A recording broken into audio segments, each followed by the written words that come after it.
Hello and welcome to HDR voice. में हूं आपके साथ आपका होस्ट दानिश राजा। जनाब, सऊदी अरब में खौफनाक आंधी ने खौफ व हरास फैला दिया। मुतासरा इलाकों के अस्पतालों में हंगामी हालात का ऐलान कर दिया गया है। सालाना सर्दी का मौसम ने भी शिद्दत इख्तियार कर ली है। सऊदीया मीडिया रिपोर्ट के मुताबिक शमाली हदूद रीजन के गवर्नर फैसल बिन खालिद बिन सुल्तान बिन अब्दुल अजीज ने रीजन के तमाम अस्पतालों में हंगामी हालात का ऐलान करा दिया। कुवैत की तरफ तूफान का रुख है। पूरे रीजन में मौसमी हालात अबतर हो गए हैं। गिरदो गुबार का तूफान हर जगह नजर आ रहा है। करीब का मंजर नजर से ओझल है। तबूक जौफ हाइल में आसमान नजर नहीं आ रहा है।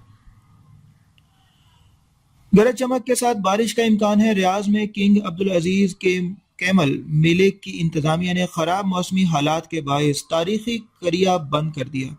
कसीम यूनिवर्सिटी में मौसमियात के माहिर डॉक्टर अब्दुल्ला अल मसंद ने बताया कि सऊदी अरब और इराक में बर्पा होने वाली आंधी का रुख कुवैत, हफर अल बातिन, अल रकई, अल खफीजी और अल खफजी की जानिब है। 600 किलोमीटर तवील और 300 किलोमीटर चौड़ा गर्द आलूद तूफान पहाड़ की शक्ल में आगे बढ़ रहा है। दूसरी जानिब हाइल से कसीम की जानिब भी गर्द आलूद हवाएं चल रही हैं। अलमसन ने मसनूई सैयारों से हासिल करदा तस्वीर पर तबसरा करते हुए कहा कि शमाली ममालिक शदीद और तेज़ रफ्तार आंधी की जद में है। उर्दन और कुवैत भी जल्द इसकी जद में आ जाएंगे। दूसरी जानिब माहिर मौसमियात ज़ियाद अल जहनी ने वाज़ेह किया है कि अमसाल सर्दी का मौसम 20 जनवरी से शुरू होगा। सऊदी अरब समेत पूरे मशरिक़ वस्ता में सर्दी की शदीद लहर आएगी। बर्फबारी भी होगी। अगले हफ्ते के वस्त तक सर्दी की शदीद लहर बरकरार रहेगी।